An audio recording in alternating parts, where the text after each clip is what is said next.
So, would you like to introduce yourself? Yes, my name's Barbara Langham. I wasn't involved in the first year of the Buxton Festival Fringe as I was busy trying to get elected to the Borough Council.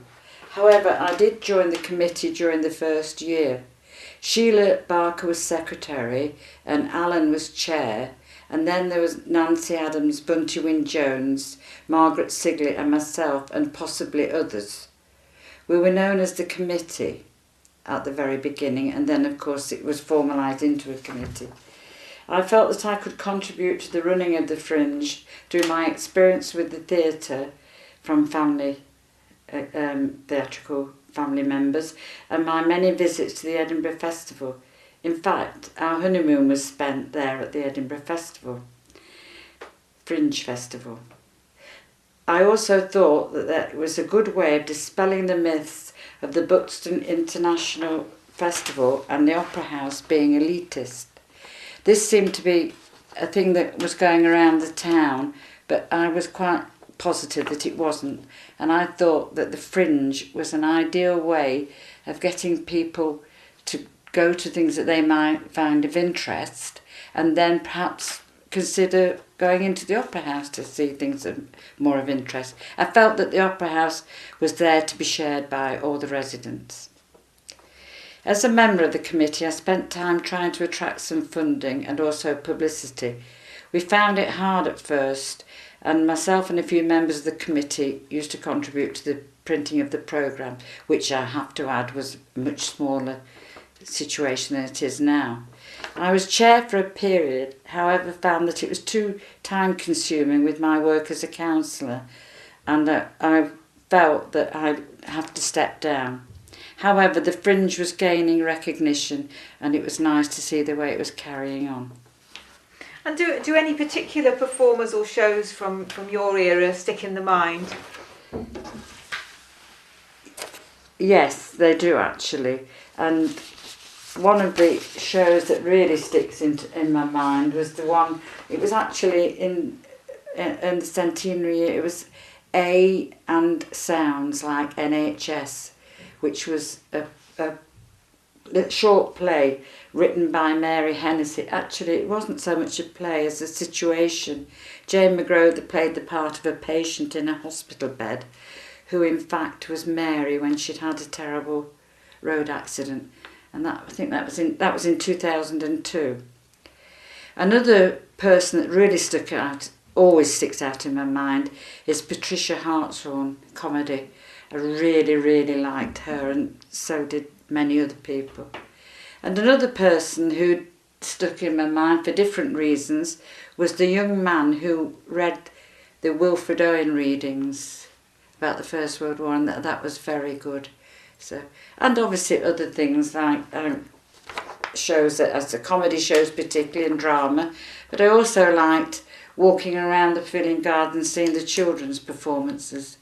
We had Edward the Deck Chair, and we had Punch and Judy, Mr. Punch. Some children were a bit frightened.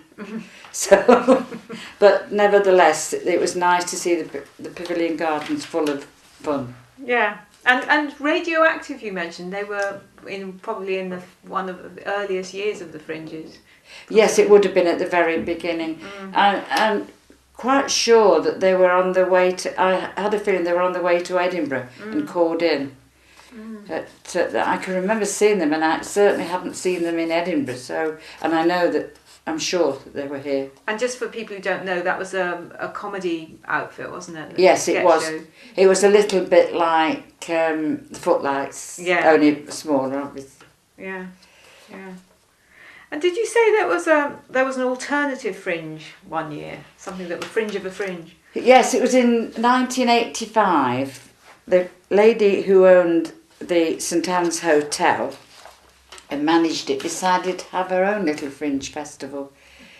And she brought over a small orchestra from Hungary and put it on for the guests. And she had lots of, quite a few different musicians, and she had one gentleman who was bellman, and he used to lay on a chaise longue in the hallway to the St Anne's, and he was dressed in some sort of Austrian costume. But people in Buxton didn't go to see it, and the reason I really wanted to go was because the late Brian Redhead from Radio 4 was also there, and we were able to have a little bit of a chuckle together about the whole thing. He was in the audience, was he? He was with my husband and I. Oh, I see, right. Yes, it was a very funny thing. It was only not very long before the St Anne's suddenly became empty. Right, yeah. How interesting. And tell me a little bit about the Fringe information desk, because it's not always been this big office in the front of the Pavilion Gardens, has it? No, it hasn't. There were many volunteers who ran the desk and put an awful lot of time into it. And of course there was a time, I think that must have been in the mid-80s, when the Pavilion Gardens had terrible fire in the main restaurant, and which meant that we couldn't use that for the Fringe desk. So consequently, one member, Nancy Adams, brought her caravan down. She was given permission to put it on the prom, and the bookings and things were done through that. Gosh. So that was good. And then we also had some time at the clubhouse, and I think we went to, I don't know whether I think we went to the Crescent. The Pump room? yes, we did go to the pump room, but also the old hall. Old hall, all right. Gosh, you got around it. The first few years, I know you weren't there at the very beginning, but was it just a desk in the Pavilion Gardens? Yes, it was. It was a very important desk. It's not just a desk. Yeah. Yeah, and we begged and borrowed boards to put up. And the people, we'd put the notifications, and we had a daily board of what was on. Dennis Vesey used to do this, a daily board where we put the events for the day as well as things that were going off. Yes, yeah. But it was rather sacrosanct, the Fringe desk, because everything was contained there. Yeah. I seem to remember reading something about a vase of weeds from the secretary's garden, but that may have been on the desk, but that may have been before your time. It might have been. And what do you think of the Fringe now? Do you still go to shows or see things? Yes, I do. I spend quite a lot of time in the summer away from Buxton, mainly because I go to the literary festivals and various festivals that are organised, but I always have time during the Fringe. And I mainly like the drama. I liked very much the underground theatres, but of course they're not underground now. No, they're overground. Yes, but I like that. I like to see the young people, and I think possibly one of the nicest things is seeing the outside of the Pavilion Gardens very busy as well, and colourful. Lots of different things. And I also like all Fringe events in different places, lots of young people around, the diversity. Yeah. I very much like the diversity. I think we all, as residents of Buxton, who are quite tucked away from many different cultures and diverse situations, I think it's very interesting and helpful for people to understand that. And we don't get any. I don't think we have any trouble with the fact that we've got the Fringe.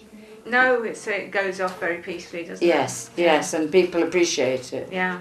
You know, I think I'm very pleased looking through some of the records to see how it has advanced, and I can actually see where it has moved on. Unfortunately, it's not gone backwards; it's gone forwards. That's good, nice to hear. Yes. And you know that's really, I do really appreciate that, because not everything that you're involved with in the early stages is maintained. Yes, yeah. But I do feel that the changes that have been made, which have needed to be made, I do appreciate. Good.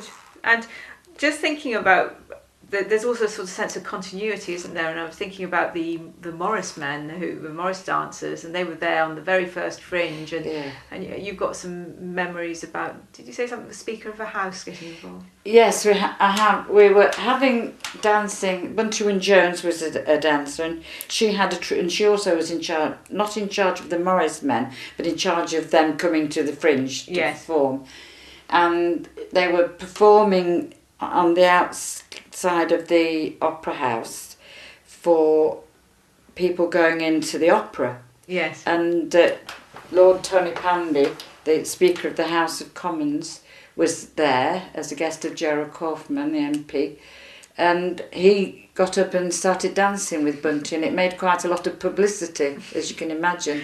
That's wonderful. Yes. Oh, and actually that was one thing that I did appreciate and did notice, even in that was in the early days, that any visitors that we had, any known people, would often come round to the desk. Yeah. It was a place where people would come to. Yeah.